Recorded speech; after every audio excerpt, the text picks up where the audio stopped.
Sziasztok! Ebben a videóban be fogom mutatni az elektromos rollerem. Ez egy Arium T350 Pro, 25 a végsebessége, tehát max 25-tel bír menni. Be is kapcsolom. Sokat nem fogtok látni, most éppen Echo-ba van. DS.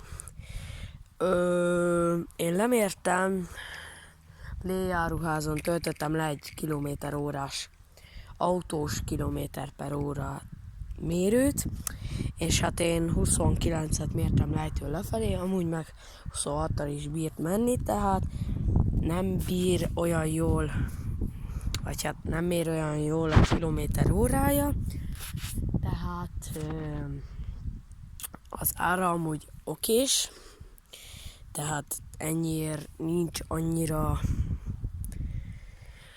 jó roller, mint ez. Mit mondjak még?